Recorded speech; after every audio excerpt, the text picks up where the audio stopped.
Hello, hello, hello. My name is Caroline. My pronouns are she, her, and welcome back to my channel. Sorry, this pillow is so loud. Anyway,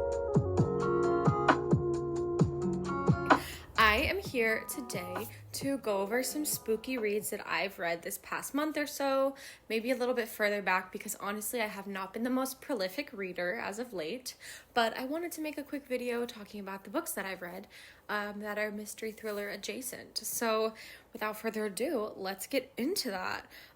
Just saying there might be some like spoilers as I go through this, but I won't be too deep into it, and if I am, I'll kind of let you know. So, to start, this is the book I read probably the longest ago. It's The Deep by Nick Cutter. I read it because I read The Troop and I enjoyed it. Obviously, I had some qualms, I always do kind of when I read something written by a man. But it was pretty good. It was like the horror element I feel like worked really well because the ocean is scary, especially like the unknown parts of the ocean. And just like the pressure, literal and figurative, like was definitely building up throughout the novel. It's basically about this man who, okay, let me back up. It's about this kind of dystopian world, where there's a virus called the Gets. We don't get too much information on the Gets of how it starts or how it took over the world, or even that much on like the dystopian world, but it basically is a slow moving virus that makes you forget everything over time, until you're basically just kind of like a zombie. This man, he has a brother that he hasn't talked to in years, but we learn at the beginning of the novel, he's just a veterinarian living alone after losing his wife and his child through different means, and he's just living alone, and he gets a message from his estranged brother, who's this genius prodigy guy, who's currently at the bottom of Mariana's Trench looking for a cure. Sorry, my cats are fighting. Looking for a cure for the Gets, this virus. And so he gets contacted by him. He's obviously confused right off the bat. And he agrees to go down to the bottom of the ocean to their little compound to see what his brother needs and how he can help. And it makes sense as to why he goes down there because he kind of feels like he has nothing left to lose. And from there, he meets some other people. We learn more and more about this creepy force or spirit that might even be more terrifying than the virus that's living below the surface. And it's very interesting. Overall, my qualms with this book were misogyny, did not pass the Bechdel test, loves. Kidding, but I mean it didn't, but my problem with it was that the way that Nick Cutter writes about women is very male gazy. Like, he doesn't really comment on many other people's bodies, but when it's a woman's body, obviously we hear about her breasts or her size, or for example, one of the main villains in this book is a fat woman. And she's meant to be scary to us, not only because she's an abuser, which, like, she's a terrible character, and he uses her fatness as a way to paint her as even more terrifying. And I think that's kind of messed up because of the way that we see villains throughout history being either disabled, gay, or fat, or ugly, or one of those means. And I feel like it's tired, it's stupid, and I felt uncomfortable reading that part. So yeah, overall, interesting book. I feel like the ending was kind of like a letdown. I was kind of excited to see like more and more and more, but come to find out it was just this, spoiler alert, this age-old like spirit at the bottom who basically like did everything to get this guy to the bottom of the thing because they knew he had nothing else to lose and it was chasing him this whole life. I don't know, kind of weird, but that's The Deep and Nick Cutter. I think I ended up giving it a 3 out of 5. It was like, it kept me interested enough to read it and finish it, but it was so. Next, I read in one sitting on a plane. I read In My Dreams, I Hold a Knife by Ashley Winstead. I heard this recommended to me by my old bookseller friends. They really liked it, and I mean, I read it in one sitting, so it must have been engrossing enough to keep me interested. However, it was rather predictable in a sense, but also like, I don't know, it was kind of like a classic whodunit. So basically it revolves around this girl who's not the most likable character, but it's, I think, 10 years after her college graduation, and we find out that one of her friends was murdered during university, and we then know that she's going back to the college for her reunion, and she has worked her whole life since college to like build herself up to be this perfect person, to be amazing, because she's super insecure and she never felt like good enough for anyone. And we find out that they all reunite, and the brother of the person who died is there trying to avenge his daughter's murder, because even though one of their friends was, convicted, they don't feel quite secure that he did it. And so we basically go through a time jump sequence, like we'd go back in time to then present day at the reunion, to back in time to present day at the reunion, and it was interesting. I feel like, obviously I'm a lesbian, so me reading anything with like so much straight romance, I'm kind of like, roll my eyes. Like the way that men are described, I'm like, girl, they don't exist like that. Like, we are romanticizing that way too much. Yeah, no offense to my straight girlies out there, but I was just kind of like, this man, like, are you serious right now? But yeah, I don't know. It was like interesting. I feel like I kind of predicted it, and it was fun. Like, it was a fine read. I thought it was gonna be way different and like more dramatic and more spooky, but even so, it was fine. But it was kind of just like a thriller, like a whodunit, kind of like in a dark, dark wood, where like I read it and it was fine, but it wasn't like, oh my god, that story was so riveting.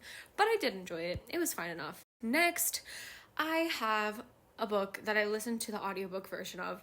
It was We Had to Remove This Post by Hannah Bervowitz, and I was really excited for this one because I heard that it was about lesbian, and it seemed like a kind of cool, dark kind of topic. It's like a novella, so it's really short, and it's basically about this woman who gets a job at this kind of like big, I would say it's kind of like an Instagram or a Meta or a Facebook or whatever, where they kind of just like review posts all day, and they basically have to be the human censors of all this really terrible information.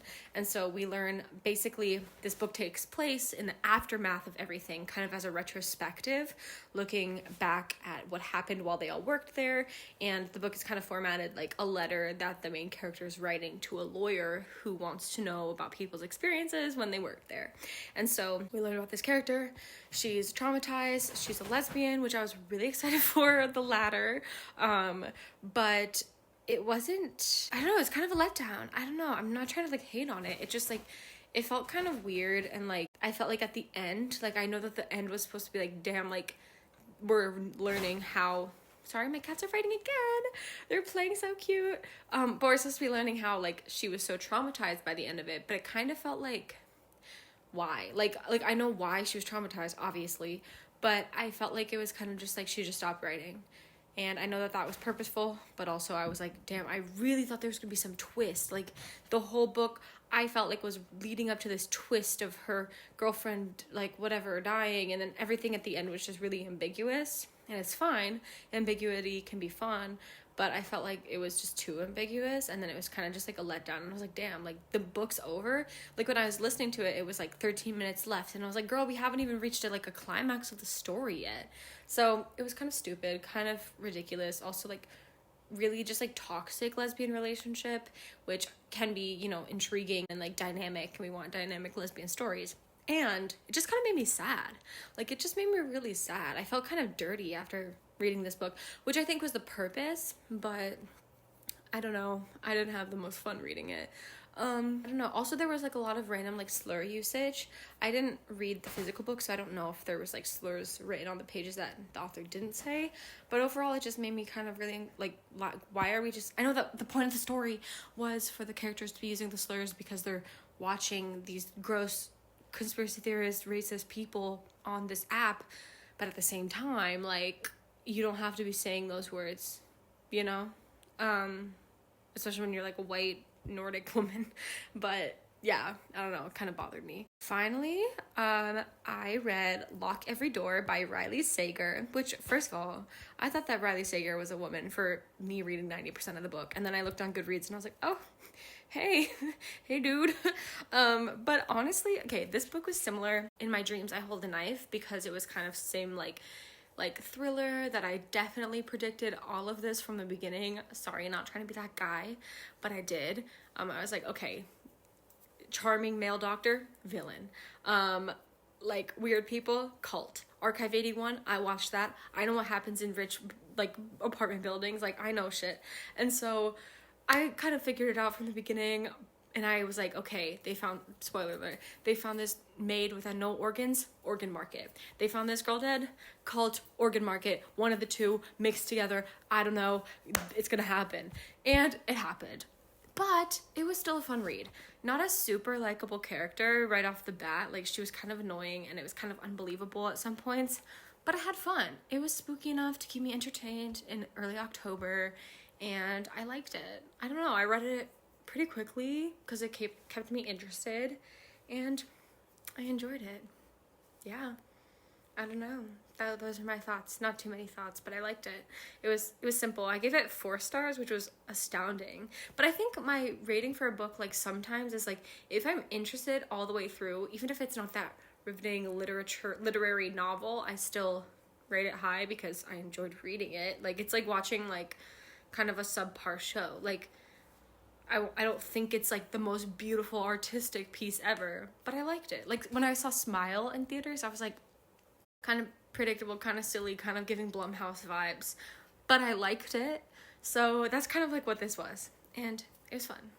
And then now my current read is Other People's Clothes by Kalle Henkel. It's kind of giving thriller-ish, but I think it's more like just like straight contempt fiction, but still fun, woohoo, and I will keep you all updated, likely, when I read that. Yeah, I'm pretty sure I beat my Goodreads reading challenge by this time, but yeah, I didn't read that many books this year.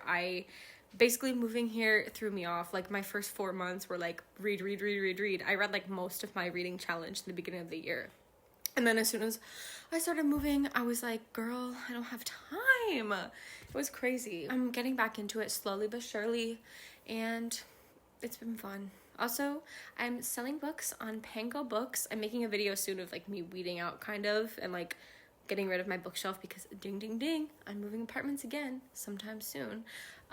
So if you want to buy my books, I'll discount them like crazy. Link below, Pango Books, Carrie Luna, and yeah. Awesome. Well, I hope you guys enjoyed this video. Thanks so much. I'm back with a booktube. I hope you enjoyed it, and I will see you guys later. Bye. Damn, the sun. Okay.